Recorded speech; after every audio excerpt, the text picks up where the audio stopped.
Thanks, Concordia. I'm delighted to have the opportunity to speak on the findings of the Mahon report, and I wish to raise four separate points. First, the findings of the report and what it says about Irish politics. Secondly, the findings of the Mahon report in relation to my own party, the Labour Party.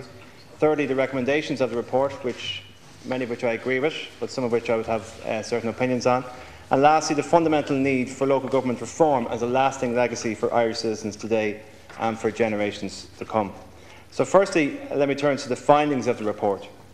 This report is a damning indictment of the toxic political culture that Fianna Fáil has brought to every level of political life in Ireland. It gives me no pleasure to read this report or to discover the level of poison, lies, corruption and bribery that have been such a feature of Irish politics in the past. It should be remarked that there are many decent and disappointed members of the Fianna Fáil party, but their emotions are secondary to those of our citizens whose lives and communities have been broken by the Fianna Fáil style of politics. When a political party like Fianna Fáil believes that they own Ireland and they have the title deeds of the country in their back pockets, this means that any action of a Fianna Fáiler is excusable as long as that member is still electable. The only value that Fianna Fáil hold dear is electability. No lies, no corruption, no allegations of bribery ever mattered to Fianna Fáil, because to them the party is everything and politics is just a game. It is not good enough to act like an infantile football manager, claiming that you didn't see the incident, blaming the referee and then retreating to your dressing room saying to your team that you must win at all costs. This is not a game, this is national politics, and it is far too grave and important for such pathetic behaviour. Fianna Fáil is the party of all of my grandparents, but it became the home place for every cowboy seeking career advancement because they knew that the party had no standards anymore. The issue is not just corruption, it is the manner in which corruption is dealt with. Accusations against Fianna Fáil members, councillors, ministers and indeed leaders were treated with derision. They defended the indefensible, prioritising stroke politics and hoping that the Irish people would believe that all politicians were the same and all political parties were on the take. And they succeeded, because standards in Irish politics flattened. We must examine as a society why every single TD mentioned in the Mahon report enjoyed massive support continually from the electorate. Fianna Fáil TDs rightly point to those mentioned in the Moriarty report, yet it is Fianna Fáil who are quite happy to enjoy the support of Deputy Michael Lowry for their government until last year, regardless of what evidence was heard during the course of the Moriarty Tribunal hearings. Not all political parties are the same. One party of government stands head and shoulders above the rest when it comes to backhand politics. That party is Fianna Fáil. Fianna Fáil now have the country that they shaped. No other party had the influence over Irish life that they had. In power for 22 of the last 25 years, Ireland is now what Fianna Fáil created, a country effectively run by the IMF, with a demoralised people who view politics with suspicion and cynicism. I can barely utter the words of what my job is, a politician. Fianna Fáil have destroyed the words Republican and they have destroyed the words politician. It is clear from listening to the contributions from many Fianna Fáil TDs in the House today and yesterday that nothing has really changed. You joined the party knowing its history of corruption. You remained members despite your party surrendering this republic to the IMF. You can do no more damage. Fianna Fáil have no role in the future of politics in this country. I turn now to the issue of the Mahon report's findings in relation to the Labour Party. The attempt in some quarters to paint all politicians and all political parties with the same brush in the wake of the Mahon report does not stand up to scrutiny. The Labour Party has a proud record of standing up and speaking out against what is now proven by the Mahon report to have been corrupt practices. It is important to note that in 1993, the Labour Party expelled the one and only public representative linked to Labour that the Mahon report is critical of. John O'Halloran was elected as councillor in Lucan in 1991. In September 1993, he was expelled from the Labour Party as a result of his voting record on planning matters while a member of Dublin County Council. Labour was proactive in dealing with such issues as they arose and had no need to wait for a tribunal to be called or for its findings to be published to act decisively.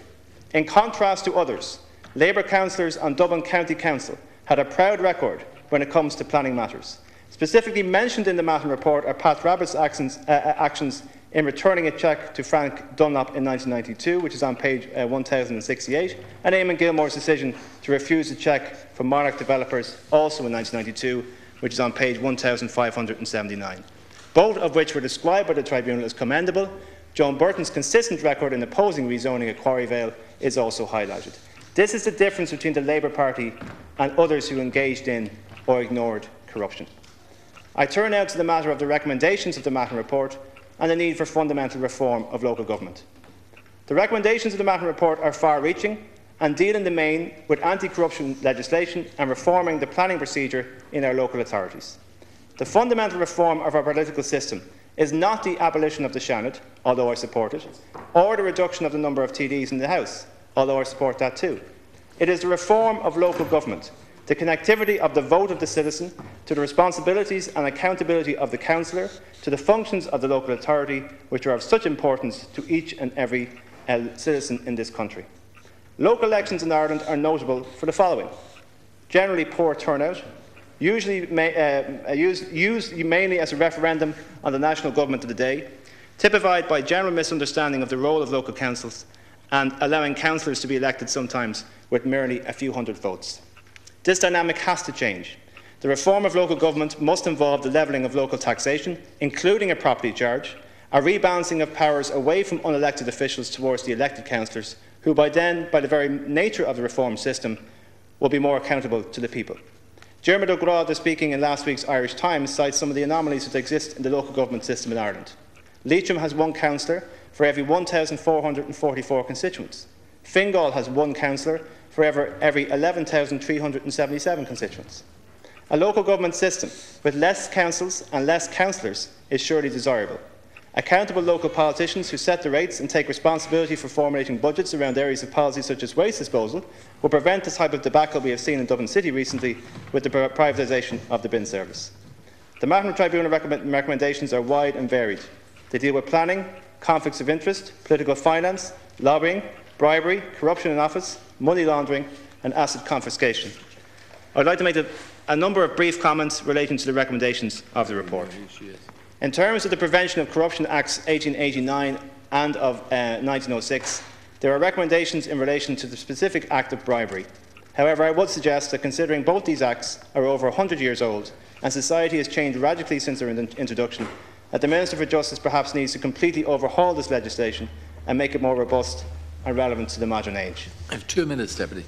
In terms of planning, the overarching watchdog for council development plans, i.e. the National Development Plan and the National Spatial Strategy, need to be placed on a statutory footing. There are two recommendations that I have some concerns over.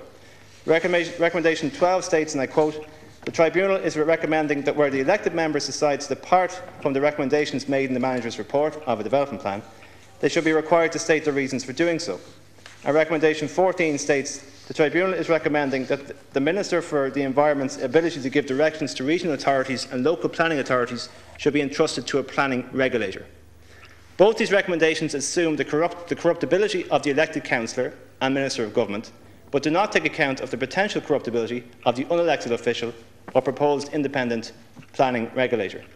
The democratic legitimacy of all agencies of the state is key to how we rebuild democracy. It is from the people that political representatives gain their mandate. It is the deficit of accountability in the past which has led to corruption. While not rejecting these recommendations in totality, it is important that the balance of power within local authorities edges towards those who are elected and not those who are appointed.